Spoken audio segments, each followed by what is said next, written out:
Scalded country occurs in large areas of the semi-arid rangelands of western New South Wales. Scalds are associated with prior streams or active drainage lines and generally occur on country with a slope of less than 0.4%. In the Nyngan Soil Conservation District, in excess of 150,000 hectares of scalded country require rehabilitation. In general, the scalds form on the red-brown earth soils which show a sharp textural differentiation in the profile from a sandy or loamy topsoil to a heavy textured clay subsoil. The removal of vegetation from these soils by overgrazing, rabbits and drought in the early part of this century resulted in the erosion of the fine sandy loam topsoil. The crust, which exists in the top 2 to 3 millimetres of remnant clay soil, prevents both the infiltration of water and the entrapment of wind-blown seed.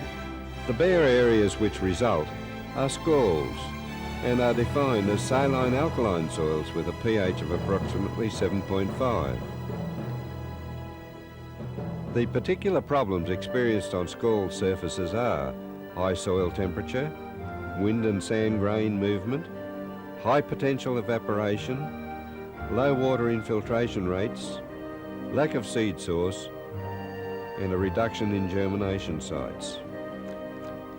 Therefore, successful reclamation depends on increasing water infiltration, providing a seed source, and the provision of a greater number of germination sites. A wide range of scald reclamation methods has been investigated by the Soil Conservation Service. These include ripping, checkerboard and spiral furrowing, complete ploughing and cropping, spiral ploughing, tine pitting and water ponding. Of the techniques used, water ponding has proven the most effective. Water ponding has been in use since the turn of the century. The technique has been improved and is currently used by the Soil Conservation Service to successfully reclaim semi-arid scald country in western New South Wales. Water ponds are generally horseshoe in shape and cover approximately 0.4 of a hectare in area. Banks are limited to an average length of 250 metres because the risk of breaching increases with length.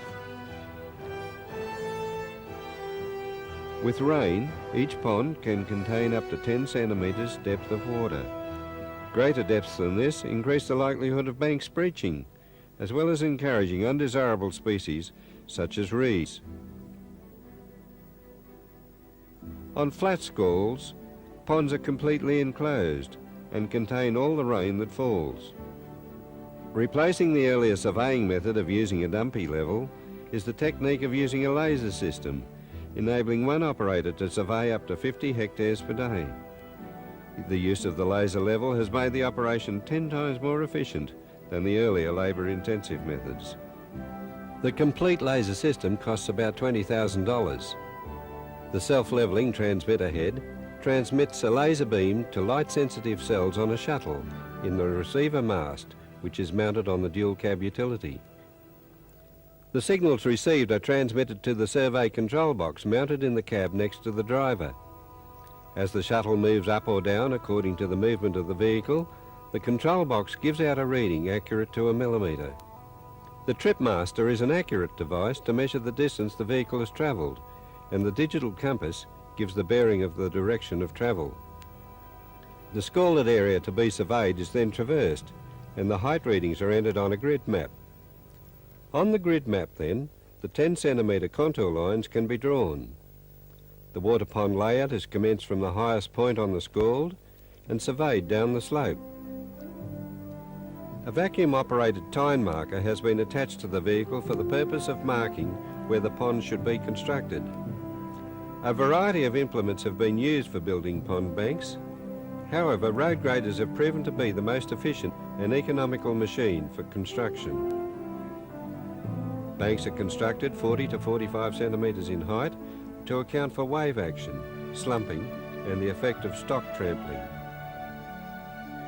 Soil for construction of the bank can be either one from inside or outside the pond or from both sides. Construction from the outside only can be an advantage in small rainfall events, as the water is not lost to an inside borrow area. The water retained in each pond after rainfall leaches soluble salts from the surface crust. The change brought about by this action is to change the soil from a non-cracking surface soil. This improvement in the soil structure increases both water infiltration and the entrapment of wind-blown seed. An available seed source from the direction of the prevailing wind is important to the success of vegetation establishment. The ultimate aim is to establish a good mix of desirable perennial and annual species so that complete reclamation can take place in about 5 average years. To assist this process, revegetation of ponded areas is being undertaken using mainly drought-tolerant species like old man, bladder, river and marsh saltbush and quail bush. One method is to plant seedlings that have been raised from seed in a nursery or by direct seeding into the actual water ponds.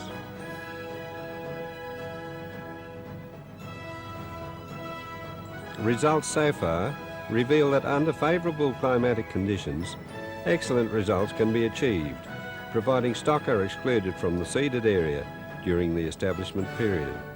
Electric fencing is seen to be a viable means of protecting regenerating areas. It is both cheaper than conventional fencing and has the ability to be removed easily to another area once plants are established. The revegetation of scalded areas using water ponding will reduce high soil surface temperatures, reduce wind and sand grain movement, lower potential evaporation, increase infiltration and, most importantly, return to productivity previously unproductive areas. Low interest rate finance is available to eligible landholders through the Advances Scheme and the State Bank for the construction of water pond banks.